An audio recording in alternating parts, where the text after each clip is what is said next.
Hey everybody, welcome. This is Jason Clemmons, Doctor of Chiropractic at the Rock Health and Wellness Center, and this is Life with Jason Clemmons, DC. We are live right here from the Rock Health and Wellness Center studios in Lubbock, Texas. We're on 98.7 Walk by Faith Radio, 1420 AM, 987radio.com. We're on social media at the Rock Health and Wellness Centers on Facebook. We're at Health from the Rock on YouTube, and we are on Jason Clemmons, DC on Twitter. I hope you guys had a great day. I hope you guys enjoyed the show last night. Tonight's going to be it's going to be an awesome show for me. I hope it's going to be an awesome show for you as well. We're going to talk about one of my favorite subjects, and that's the practice of chiropractic. It's the one thing that we do that you don't hear from anyone else. It's not something that you're going to hear at work. It's not something that you're going to hear, from your family mostly. if you Maybe if you live in a couple of families, then you could do that. But for the most part, it's the one unique thing that we have in chiropractic is the way that we look at the human body and the subluxation and the definition of the subluxation and what it all means. And so what I want to do tonight is, because I know I've got some new listeners to the show, and even the older listeners that have listened to this show we started in September of 2023. Yeah. And so we've done some shows. I think there was 337 videos on YouTube. I looked earlier today. So we've done a lot of content, but I think it's a good idea to go back through that content. So if you're new to the show or you're new to the office and you're just now starting to watch our show, then I want to explain to you what we're doing, and I want to make it very elementary and very clear so that you can understand it. What I'm evaluating, what I'm looking for, what we're going to look for when you come into the office, what we did on that first day. If you're new and you got your notebook or you haven't got your notebook yet, what we do on that first day, and what we're trying to analyze and what we're doing. So that's really what this show is going to be about tonight. We're just going to get right after it because there's so much content. This is the one thing that I could talk for days and days and days about, I think. And so we're gonna just see if we can break it down for you so that you understand what chiropractic is all about. So the practice of chiropractic, what we're doing in our office is we're looking for what we call the subluxation. And first, let me back up because I want to explain what it means to be a chiropractor in the state of Texas. And this comes right off of the Texas Occupations Code and the Texas Administrative Code. But a person practices chiropractic under this chapter if the person does a few things. Number one, uses objective or subjective means to diagnose, analyze, examine, or evaluate the biomechanical condition of the spine and musculoskeletal system of the human body. Let me break that down a little bit so it's very clear. Objective or subjective means to diagnose, analyze, examine, or evaluate the biomechanical condition of the spine and musculoskeletal system of the human body. So, objective or subjective? Objective, we're going to take some x-rays of you and we're going to see what your spine looks like. That's an objective picture right there.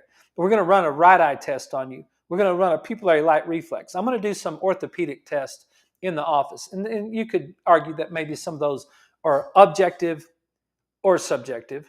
But we're also going to do some things that make us different. And it's different in each chiropractic office. And so each chiropractic office, the one thing that's unique about the chiropractic office is that it is doctor centric. You can't plug and play with chiropractic offices. It very, very seldom works like that. You can get a new doctor that joins your medical clinic and everybody just transfers over to the new doctor, and it works pretty well like that. You can get a new dentist that comes into your dental office. Your dental office can sell out to another dentist and then be replaced by a new dentist, and it works. It's pretty easy to exchange. in the chiropractic business, and this is my 20th year, and I've had over 13, I think I've had 13 associate doctors work for me over the years. And I've owned multiple clinics. At one point, we owned 4 clinics. Um, I can tell you by experience that it's almost impossible to do that in a chiropractic office. The patients and the doctor get connected with each other. And part of it is because what chiropractic means, it means the practice done by hand. It all started in Davenport, Iowa in 1895. A man named D.D. Palmer is the one that discovered chiropractic. A man named Samuel Weed is the person, he was a pastor. He was the one that actually named chiropractic. He came up with chiro, meaning hand, and practice, the practice done by hand. And as you've seen, if you've seen the energy ball in the past, and it'd be really great if we could ever get some guests on the show so we could show this energy ball. But this little energy ball, when you touch both sides of the energy ball, it lights up. But if one person touches it, if they touch this little side and I touch the other side, and we don't touch hands, the ball won't light up. It takes a circuit for the ball to light up. So whenever you adjust someone, you're putting your hands on that person. And so when I put my hands on that person, I'm creating a circuit of energy between me and that person. And it's unique. It's a unique experience. I went to a cardiologist with a visit here yesterday. Wasn't mine, but I went to a cardiology visit yesterday, and I watched that experience. And it was the first time that we had ever met the cardiologist, and we got taken into a room. A nurse talked to us, asked us a couple of questions. They ran an EKG, and then we sat there and we waited. And the doctor came in, and the doctor visited, asked us a few questions. I bet you the doctor was not in the room for 4 minutes total.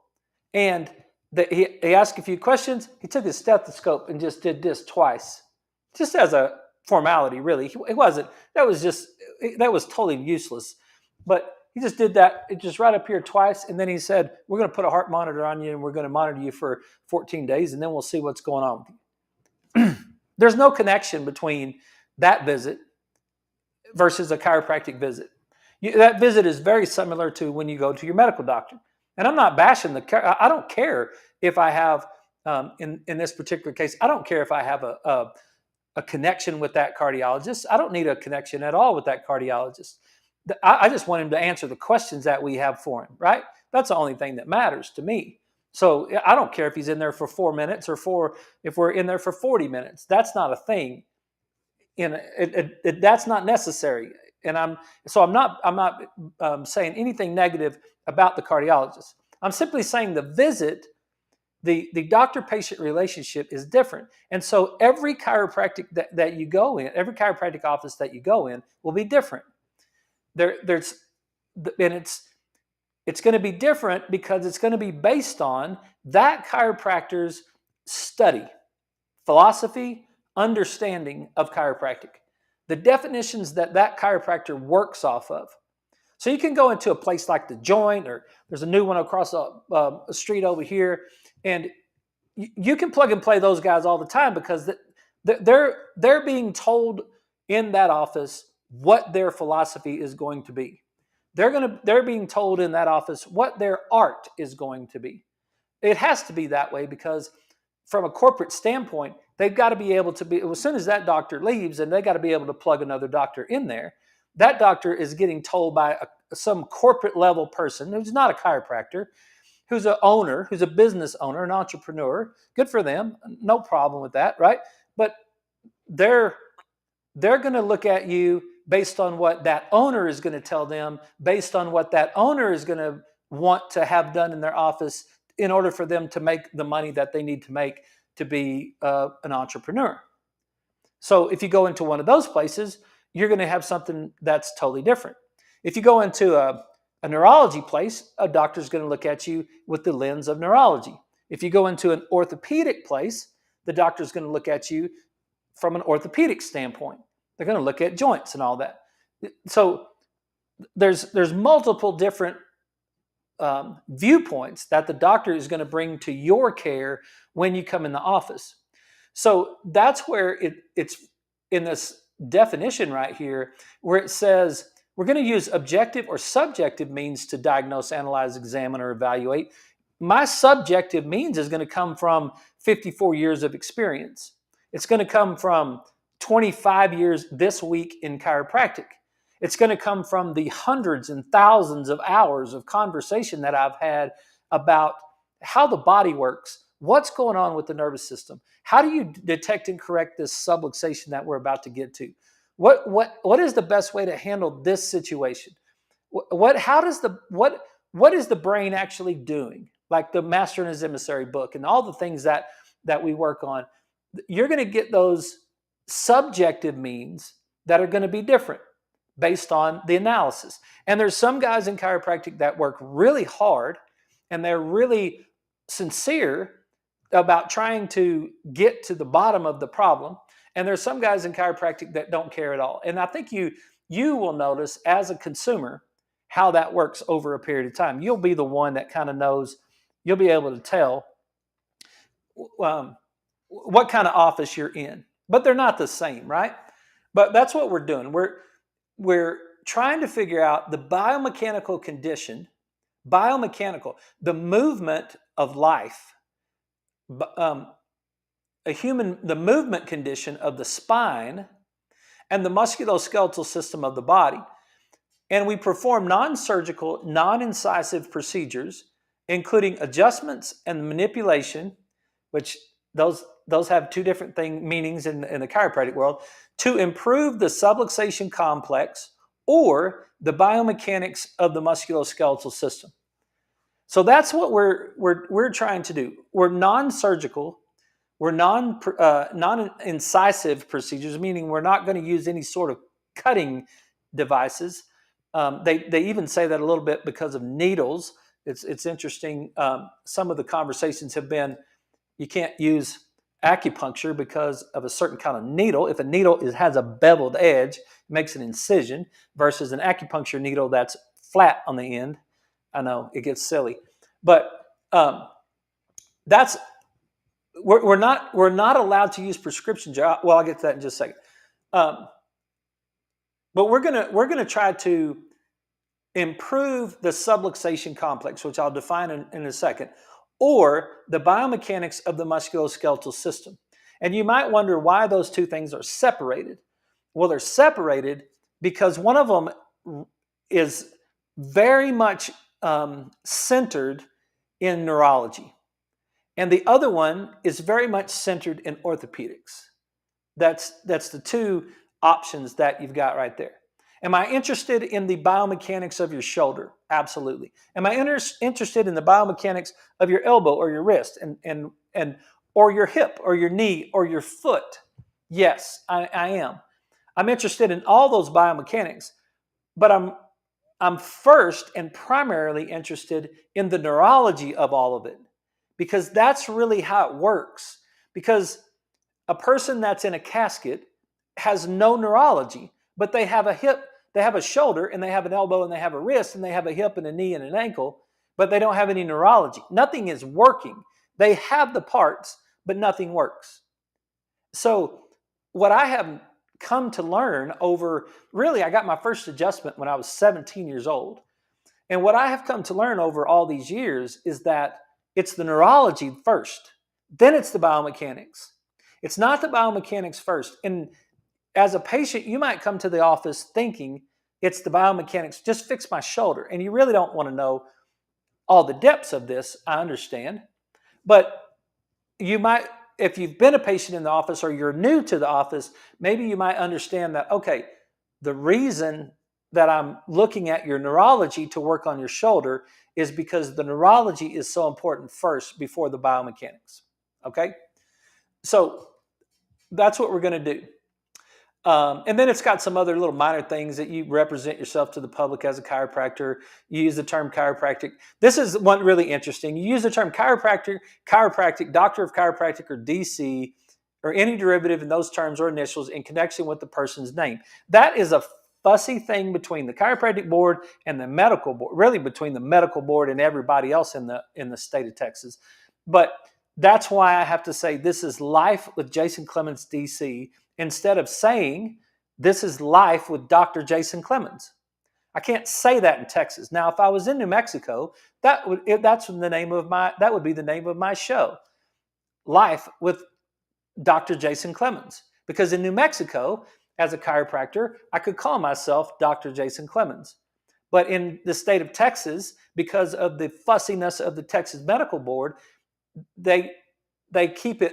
They try to keep everybody's hands tied and keep you in handcuffs, and so they make this silly, ridiculous, immature rule. So I have to say, this is Jason Clemmons, DC, Doctor of Chiropractic. That's what I have to say, and so it's really nonsense. But that's why I do it. If you ever wonder why I don't just say, "Well, this is Dr. Clemmons," well, I can say that if you're in the office. I can say that if I send you a text because you know it's coming from me, but if I can't say that in any sort of marketing or advertising or anything like that. And so I get on the radio, I have to say Jason Clemmons, DC. It really doesn't make me any difference, to tell you the honest truth. The practice of chiropractic does not include incisive or surgical procedures, the prescription of controlled substances, dangerous drugs, or any other drug that requires a prescription, or the use of X-ray therapy and therapy that exposes the body to radioactive materials. Now, we can take X-rays, we just can't use it as some sort of therapy, okay? But that second one is a big one. In the chiropractic practice, I am not allowed to put you on medication or take you off of medication. That's not within my scope of practice in the state of Texas. In other states, chiropractors can do that.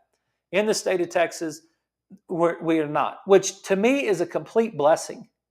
It's a blessing because it makes me have to work harder. I was listening to a medical doctor on the way today. I was listening to a video, and it was a conversation about lipoprotein B and the things that you can do to control it. And it was the only thing you could do is take medication, and that's what the medical doctor was talking about. Well, it's so easy that way.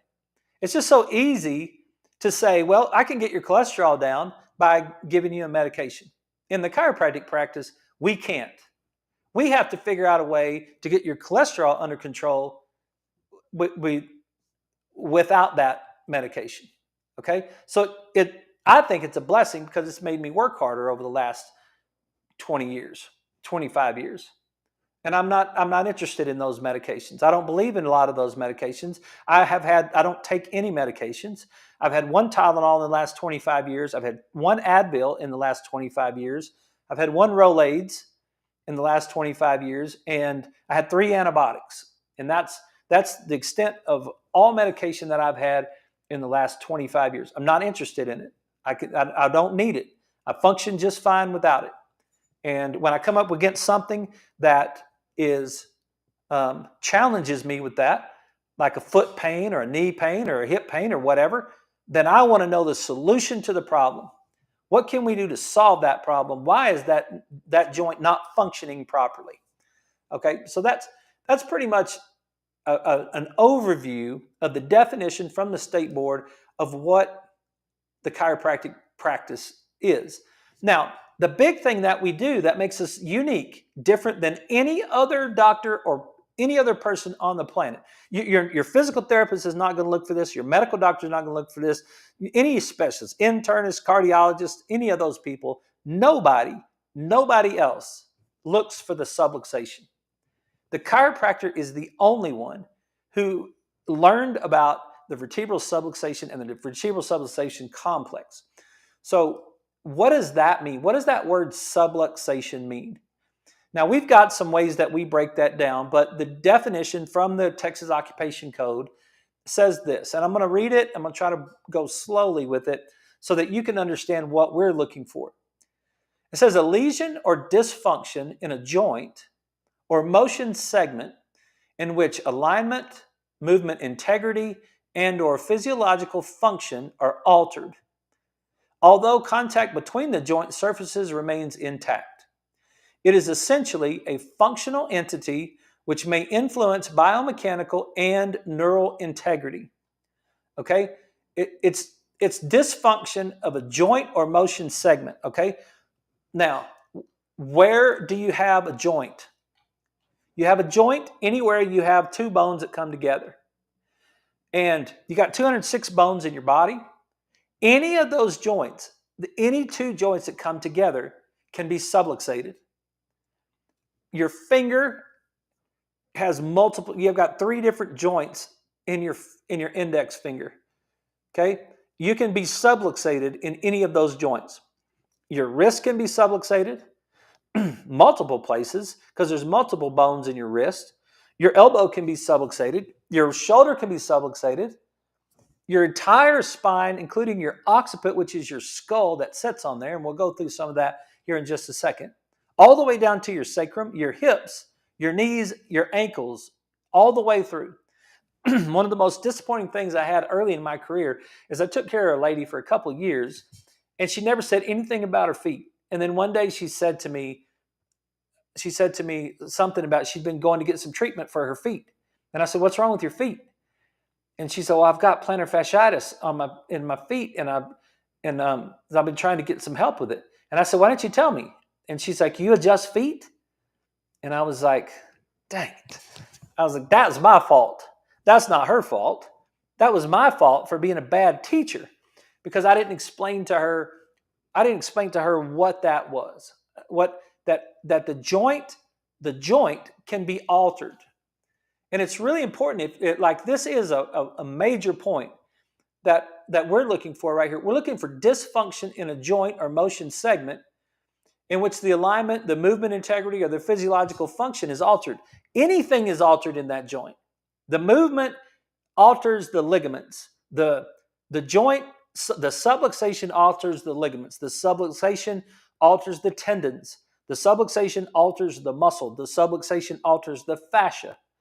The subluxation alters the downstream joints. My hip is not working properly, therefore my knee is rotated in, therefore my foot is pronated. This whole chain of events that goes into play. And it's like why did my hip stop working properly? And then what's going on in my brain to try to make sure that my brain is working properly, right? So that we want to look at all of those joints to make sure that they're all functioning properly. Because what we will get is the byproduct of the subluxation, which is going to be some sort of dysfunction right there. That's what we're looking for, right? It is essentially a functional entity. It's a functional entity of all of those things together. The subluxation can be in the fascia. The subluxation can be in the muscle. The subluxation can be the subluxation can be caused by the muscle, not just the bones. It's not just the two bones in the joint. It's everything around the joint and everything connected to the joint or everything that passes over the joint. So we got to look at a lot of things, and we have to look at you from the top of your head to the bottom of your feet. We have to look at all of the functions that are going on in your body because it could change. This subluxation could have a physiological problem. It could influence the biomechanics or the neural integrity. And then the next definition is called the subluxation complex. And a subluxation complex means the neuro, which is very important, the neuromusculoskeletal. Now we're talking about your nervous system, your muscles, and your bones, which is pretty much all of it. Like blood is not necessarily like it's like there's like your urine, okay, that's like fluids and stuff like that. Sometimes and I don't treat pathology. My job is not to treat any condition that you have. My job is to try to figure out where are you subluxated? Where do you have interference in your nervous system so that we can remove that interference and then restore the proper function of your body? So a neuromusculoskeletal condition that involves an aberrant relationship, an abnormal relationship between two adjacent articular surface structures, which is a joint, or soft tissue that may have functional or pathological sequelae. This aberrant relationship in the body that may have functional or pathological sequelae. What does it mean, pathological? Well, it might lead to bad function, your liver function. It might lead to brain function. It might lead, like, you could have bad liver function that is a result of having a bad spinal function. And we talk about that on lots of our shows. But all of those things are related. The whole thing is related. Your whole body is related. Someone will ask me sometime, hey, doc, is it muscle or bone? Or because I'm not sure where I need to be. And the answer is yes. It's a complex. It's muscle and bone. It's never muscle and without joint. If you have a muscle problem, you have a joint problem because the muscle is attached and crosses over a joint. So it's always a combination of the joints, the muscles, and all the things around them, and the neurology. It's really important. We've got to take a break. We've got commercials on the radio station. We're going to take a break, and we'll be right back right after these messages, and we'll continue with what's going on, talking about subluxation. If you have a question, please send it to us, and we'll be right back.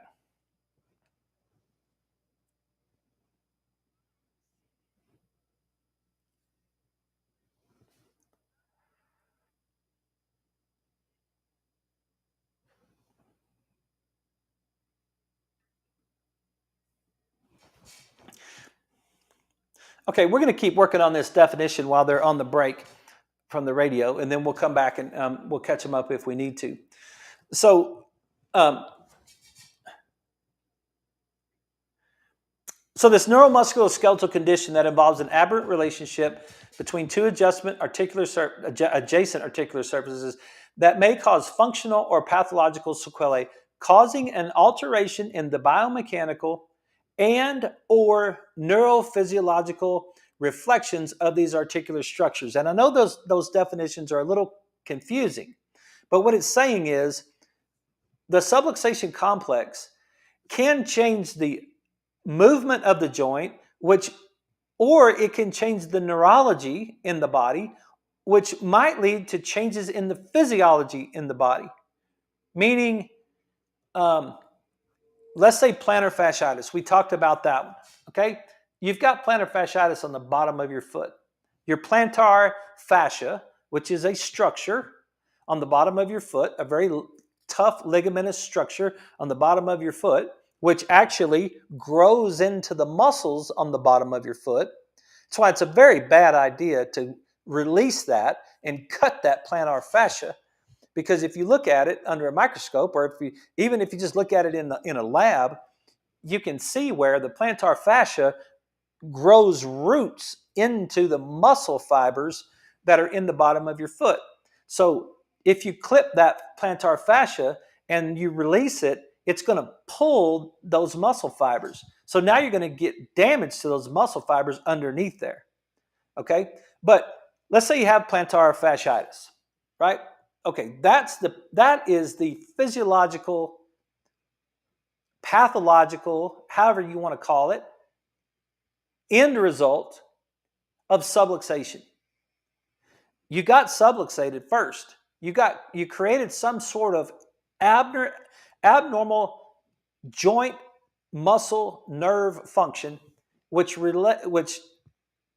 turned into inflammation in the plantar fascia. So that's kind of an example of how these alterations in biomechanical or neurophysiological problems will lead to these issues, right? And then it says of the articular structures, their proximal structures and or other body systems that may be directly or indirectly affected by them. And that's where you get into the entire body. So when we evaluate you, we're evaluating everything from top to bottom. Hang on one second. Let me get us back on the radio. Okay, everybody, we're back. This is Life with Jason Clemmons, DC, and we're talking about the practice of chiropractic tonight. We're talking about the subluxation complex, and we're down here at the bottom of it where it says that the biomechanical or neurophysiological changes of the proximal structures, meaning the ones closest to them, or other body systems that may directly or indirectly be affected by them. If you've got something going on the bottom of your foot, it can affect your knee, it can affect your hip, it can affect your back, it can affect your shoulders, it can affect your neck and your head. What can you end up with? You can end up with headaches. You can end up with a headache because of that system that's malfunctioning, right? So what we do in our office is we're going to, every single day, we're going to detect and correct vertebral subluxations. We're going to look to see where you have interference in your nervous system. To be very simple, it's interference in the nervous system. And we're going to look to see where you have interference in your nervous system, and then we're going to do everything that we can to try to remove the interference from your nervous system. So I've got to evaluate all that stuff. I knew that a visit to the cardiologist, I kept thinking to myself, how is this going to work? Is he going to spend 3 hours with us and really get down to the problem that we have? Is he going to run what's he going to do? How's he going to solve our problem for us? All right. Well, what we try to do is take as much as we can. We're going to evaluate your systems. And what systems are we going to evaluate? Well, we're going to start with your skeletal system because it's an objective starting measure, and mainly to see what I really want to know from your skeletal system. This is where the objective and the subjective come into play. Because what I'm going to do is I'm going to evaluate your skeletal system. Number one, the main reason I evaluate your skeletal system is because it's wrapping around your nervous system. Your nervous system is the primary thing for me. That's what I really want to know. How is your nervous system working? Because what we do in our office is subluxation-based chiropractic based in functional neurology. We want to know what is going on in the brain, because that is going to affect what everything else is going on. And I can look at your spine. I can look at your structure of your spine to see two things. I can see degeneration, and I can see neurology by looking at your spine. Now, obviously, if you had some sort of trauma, then we would want to look and see if you had a broken bone, right? Like if you fell off a ladder or got bucked off a horse or did something like that, and you're like, this, man, I hurt myself. Well, the first thing I need to do is make sure that you don't have any sort of broken bone. The 3 gold standard things for taking an x-ray is a tumor, a dislocation, and a fracture. Those are the 3 things that in chiropractic school, which in chiropractic school, I was in chiropractic school for 9 trimesters, and a trimester is 15 weeks. We did 3 of them in a year. I was there for 3 years, and we went all year long. We didn't take a summer break. At the end of that, we had to take 4 national board tests. Our first national board test was 6 parts. Each part was 110 questions. So we took, same thing with the second part. I don't think it was 6 parts. It might have been 3 or 4 parts in part 2. Or maybe that was the same, and then part 3 was a little different. We took a radiology national board test, which they would just flash x-rays up in front of us and ask us questions about all kinds of pathology on x-rays. And we took a physical therapy national board test. And then after that, I had to come to the state of Texas and take my jurisprudence test to get my license in the state of Texas. So it's a very extensive education that I was so blessed to have.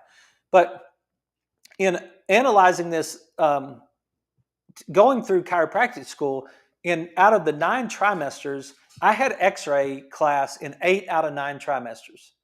So we started with the very beginning of the history of x-ray, and we went all the way through to the pathology on x-rays. So we take x-rays in our office. We evaluate those x-rays in our office. We're the ones that do the x-ray report. If something very suspicious pops up, or something really weird is happening.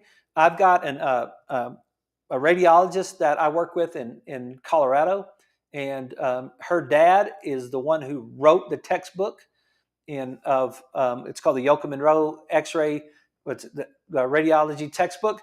That's what we use in school. He is the world-renowned expert in radiology, and she was raised right there with him, and she's a diplomate in radiology. So we send her X-rays every once in a while.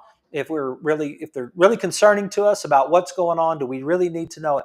But I can tell you this: a lot of times people get a little confused about X-ray. Like they have a problem with their shoulder, and they're like, I think I need an X-ray. It's like, no, you really don't, because you don't have a tumor, and you don't have a fracture, and you don't have a dislocation. And so what you have is abnormal function of that shoulder. Now, we might need to do an MRI on the shoulder to look at the soft tissue of it, but we don't necessarily need to do an X-ray. But we're going to look at X-ray for those two things. We're going to look at X-ray we're going to evaluate the three things first to make sure you don't have a tumor, fracture, or dislocation. But we're also going to look for the deterioration, making sure that the spine is healthy enough to adjust. Where are there problems? Is there any sort of deterioration in your spine? Is there any sort of bone spurring that we need to be aware of? Is there any area of the spine that we don't want to adjust? Is there any area of the spine that's osteoporotic? You've got osteoporosis and those bones are very thin. We need to be very careful in the adjustment. Sometimes we see calcification in the ribs. That's not good. Sometimes we see calcification in the aorta, like in the blood vessel that carries all of the blood to the lower part of the body. That can be calcified, and we don't want to have an aortic aneurysm. That's a problem. So if we see that, now if I see that, which I just did a couple weeks ago, I saw that, I told the patient about it. He told his medical doctor about it. His medical doctor wanted to see the X-rays. I sent the X-rays to his medical doctor and explained to him what I found. That's something that the medical doctor ought to know that's going on and monitor that. That's really the responsibility of the medical doctor. But what we're going to do is evaluate that skeletal system. So we'll take an X-ray of your neck, your spine, and your lumbar spine. We want to take an X-ray, and when we take that X-ray, we take an X-ray from the front and we take an X-ray from the side.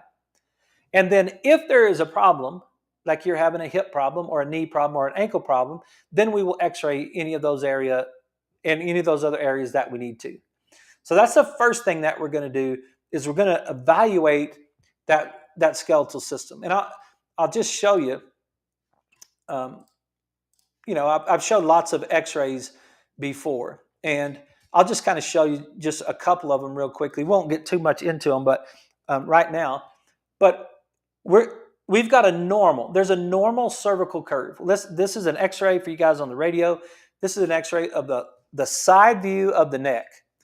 And there's a normal cervical curve. And each one of those bones is the back of each one of those bones is right on that green line right there. And then the person that we took the X-ray of, so we'll show you a normal, and then we'll show you. And then you can see it. It's like, that's not good.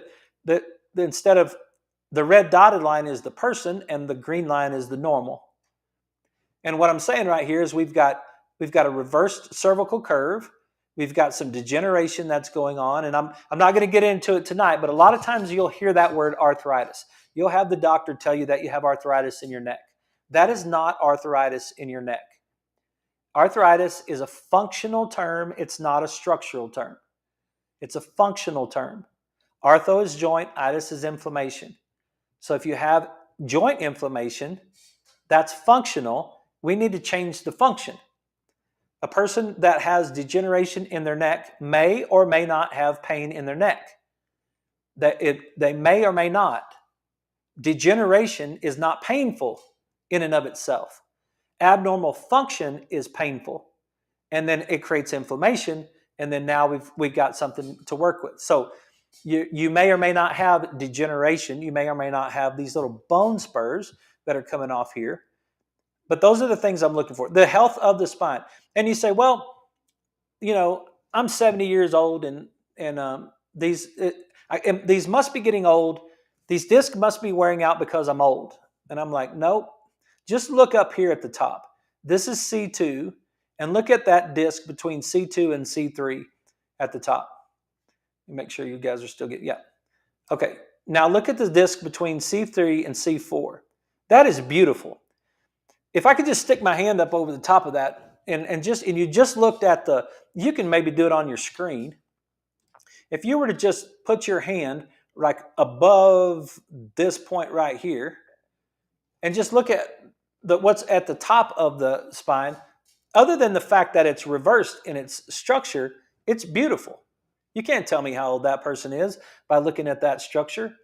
And those discs that are up there at the top, they were born on the exact same day as the disc that's worn out. So this has nothing to do with age. Abnormal biomechanics, movement and pressures and chemistry over time is what causes that breakdown of that disc. That's what causes that. That's not age, because this disc below it was born on the same day. This disc above it was born on the same day, and they're beautiful. This section is not functioning properly. But what I can see from that is I can see abnormal neurology. I can tell you that the way that this normal cervical curve fires into the brain is different than the way that this reversed cervical curve fires into the brain. So that's what I'm looking for when I'm looking for when I'm looking at structure. You can do the same thing with the lumbar spine. So we could take the lumbar spine and we can look at, and the lumbar means the low back. So down, you've got 5 lumbar vertebrae. They're down below in your low back. It's kind of, if you put your hands on your hips, in the top of your hips are going to come right in to L4. You can see, here's the hip shadow. That's the hip bone itself. And if you put your hands right on the top of that hip bone, you're going to come right there and hit that L4 spinous process, the back of that bone. So when we look at a normal curve, we want each one of those bones to be right on that green line. And then when we look over here, we can see the red line versus the green line, and they're a little bit different. And what I see in this one is lots of degeneration. Degeneration, that between L4 and L5, that disc is great. But the L3 and L4 disc is degenerative, and so is the L2 and L3 disc. That's degenerative. And we've got bone spurring that's going on in the front. So I want to know where those bone spurs are. I want to know what's going on with that disc. I want to know what the structure is. I want to know what it looks like from the front. Does it line up straight? Because what we should see from the front is we should see it line up straight. I'll show that in just a second. Straight from top to bottom. And then on the side, we should see 3 curves. A curve in the neck, a curve in the mid-back, and a curve in the low back. So our evaluation of your skeletal system is going to be to see what's happening. Now, some people are told I should never go to a chiropractor once I've had surgery. That is completely false. It's ignorant, actually.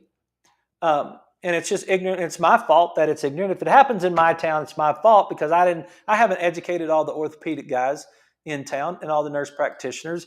And that's my fault. I've been here 20 years. I don't know what I've been doing, but I should get out there and educate those people to get them to quit saying that foolish stuff, right? Because here's an x-ray of a person that's in our office. And this is an x-ray. This x-ray, as you can see, there's a normal, and then there's this person, and this person has multiple levels of degeneration. They have 4 big old giant screws right into L4 and L5. They've got rods in their back. They've also got a pain pump mechanism with wires running up into the upper part of their spine to try to deal with some of the pain that they're dealing with, right? This person right here, when we evaluate that, am I going to adjust this lumbar spine like I do on everyone else? Absolutely not. Absolutely not. I'm not going to adjust a spine, a segment. I'm not going to adjust a segment that's got screws and rods in it. First of all, I can't move it anyway. And second of all, you're better off to stay. I mean, everybody, that's logical, right? You wouldn't want to do that. Just stay away from that segment right there. But what about the segments above? What about this is L4 and L5, but what about L3? What about L2? We got degeneration going on right there. We need some movement right there. We'd be super, super careful the way that we might move this. But look at L1 and L2. Look how beautiful that disc is between L1 and L2 right there. Like you say, well, I'm just old. Well, what's wrong with this disc? How come this disc didn't wear out? This disc is the same exact age as this one, and it's the same exact age as this down here that kept going. That was a problem. But the other thing I want you to look at when I show you this picture is I want you to see how far forward this red line is as compared to where the normal is. Right? What we've got down here in the sacrum is we've got a complete rotation forward of the sacrum. The sacrum is the bottom triangular bone in your spine. It's what your pelvis, your hip bones attach to. Yeah, that's where you get the term SI joint, your sacroiliac joint. And it's down here at the very bottom. But you can see it's supposed to have a certain angle. And if it has an increased angle, then what happens is your lumbar spine will tilt forward. In L3, when we draw a line from L3 and we drop it straight down, a weight-bearing line out of L3, it should land at the anterior 1/3 of the sacrum. And you can see in this picture how far forward that is. So in order for this person to stand up, they have to create lots of extension. They've got to create lots of curve in their low back in order for them to get their balance. And when that happens, they start jamming these facet joints on the back of the spine. You could just try it in your chair. You could just lean back wherever you are and just lean really far back and notice how it's like, man, that hurts. Like, yeah, it hurts your low back because what you're doing is you're jamming the facets on the back of the spine right there. So where's the pain coming from? Well, I don't know. Is the pain coming from the segment that's all? Why do we have a pain pump? Right? That's the problem with the medical model of this. It's like, first of all, why do we have the surgery in the first place? Why did we not take care of the spine before the spine was degenerative enough to have surgery or that disc bulged or whatever? Now, if you had some sort of car wreck or you jumped off of a roof or something like that and you had an event and you ruptured that disc, okay, that's fair enough. But a lot of times that's not what happens. And one thing that I want you to see from this picture is this abnormal function of the lumbar spine that ended up having to have rods put in it was secondary to what was going on in their brain. I can promise you that. Unless there was an acute injury, and I mean, like you're perfectly healthy and you're sitting at a stoplight and someone rear ends you at 50 miles an hour and all of a sudden you have a bad lumbar spine. Okay, that's not what I'm talking about. I'm talking about this disc bulge or whatever that was happening. I'd be willing to bet you that it was happening secondary to what was happening in their brain. Their brain wasn't firing properly, which was causing their body to be moving abnormally, which was causing stress on the disc abnormally, which ended up causing the disc to bulge. And I can tell you with these, I would be willing to bet with a sacrum that's that turned forward, one of the very first things that we would look at is we would look at the feet.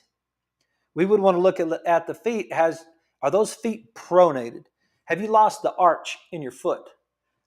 Is all of a sudden are your feet flat? Because a person that has flat feet will change the way that they walk. They will not toe off. They will not roll off the outside of their foot, roll across the ball of their foot, and push off with their toe. What they will do is they will pull with their hip. They'll pull with the front of their hip, and now the front of the hip is starting to pull on that sacrum, and you'll see this increased lumbar spine. You'll get a lot of hernias that way. That person will get a lot of hernias, and they're setting themselves up for having some sort of abnormal function. But I just wanted you to see it because there's absolutely no issue with that person getting adjusted in our office. I've got plates and screws in the neck. I've got plates and screws in the low back and rods in the low back. I've got people that have had their shoulders replaced. We have people with have hips replaced. knees replaced, all of that. None of that stuff is a problem in the office. It's not an issue whatsoever. So, to get us back to our, see where we were here. All right, the next thing that we're going to evaluate, and we're really starting here, but I put it second on the slide, is the nervous system. We have to get some sort of idea about how your nervous system is working. How is it firing? And there's two, I'm going to change these slides just so you can see that just a little better. But there's two main parts of your nervous system. Let's actually put it up like this. Yeah. Okay. There's the central nervous system, which is the brain and the spinal cord. That's what we call your central nervous system, your brain and your spinal cord. And then you've got your peripheral nervous system, which is all of the other nerves in your body that are coming off of your spinal cord, and you can see how they wrap around your ribs. You can see how that you're going to get them coming all the way down your arm. You're going to get them all the way down through your lumbar spine and into your pelvis, and all the way down, it goes all the way down to your feet. That's how you know, that's how you have any sensory. All of this peripheral information is carrying motor movement from the brain, and it's also carrying sensory information from the body. That's why that's why you know whether or not, like right now your foot is doing something. You've got your foot on something. My foot's on this stool that I'm sitting on. And your body always knows it. I had a person today ask me, how come I jerk? I think it's a side effect of the medication that I'm on, but I just jerk sometimes. Yeah, well, sometimes you jerk because your brain loses you in space, because your brain wants to know where you are. But if we were going to say, hey, doc, I have a shoulder problem, or I have an elbow problem, or I have a wrist problem, or I'm getting a lot of headaches, or I've got some sort of low back issue, or my knee doesn't work right, any of that stuff, you can see where there's a nerve supply to the entire part of the body. If you took a little bitty needle and you went through your whole entire body and you just don't do it with a needle, do it with a pen. Yeah, don't do it with a needle. But is there any place in your body that you can touch that you can't feel it? Just no. If you can't feel it, that's a problem. Okay? Because you should be able to take a pen and you should be able to go through your entire body and you should be able to feel every spot in there. And how do you feel it? You feel it through your nervous system. You feel it from the nerves that are carrying the input into the brain, and then the brain is processing that information, and now we're getting this flow. The subluxation means that there's some sort of interference between the way that the nervous system is firing. That's what a subluxation is. My brain is trying to talk to my body is trying to talk to my brain, and there's some sort of interference between the two, which is causing my body to malfunction. That's what we're trying to stay away from, right? We don't want to be in pain. We don't want to have abnormal functioning joints. We don't want to have abnormal functioning organs. We want our body to be functioning at its highest level, right? But we definitely don't want our foot hurting or our knee hurting or our hip hurting or any of that other stuff. We want our body to be functioning properly. So if we have interference in our nervous system, then our body's not going to function properly. Okay? And then the other thing that we evaluate as well is the muscle part of it. So you got the musculoskeletal system, because those bones don't do anything by themselves. Those bones move when muscles move them. So muscles are attached to all those bones except for there's one bone in your body. It's called your talus. And your talus is right down in the bottom of your ankle. It's like it sits between your tibia and the top of your calcaneus, which is your heel bone. And it's the only bone in the body that I know of that doesn't have a muscle attachment. The talus and that talus can get subluxated sometimes, and it'll make your ankle swell. So, but all of the rest of the bones, they have muscles. So we also have our technique in our office called Advanced Muscle Integration Technique. It's a AMIT for short. Some people call it AMIT. But Advanced Muscle Integration Technique is to evaluate basically a subluxated muscle. The muscle is not functioning properly because it was overloaded and it neurologically shut off. And the thing that you really, I hope maybe I can make sure that you understand, is that muscles don't do anything either unless the nerve tells them to do it. If I want to squeeze my hand, and contract my hand, those muscles are contracting because my brain is sending a signal through my nervous system into my muscle to tell my muscle to contract. That's why it's never just muscle or bone or nervous system. It's always a complex. We've run out of time for tonight. We've got the whole body to cover. We got a lot more to get into. We got a lot of neurology to talk about tomorrow. But I'm going to leave it right there. If you have any questions, please send them to me. If you're new to the office and you have questions, write them down. You can talk to me about them when you come into the office. If you want to send me a text, you can send me a text, 806-794-0400. And I hope that was helpful. I hope you learned something tonight. And we'll get right back after it tomorrow night at 6. So I hope you will join us. You guys have a great evening.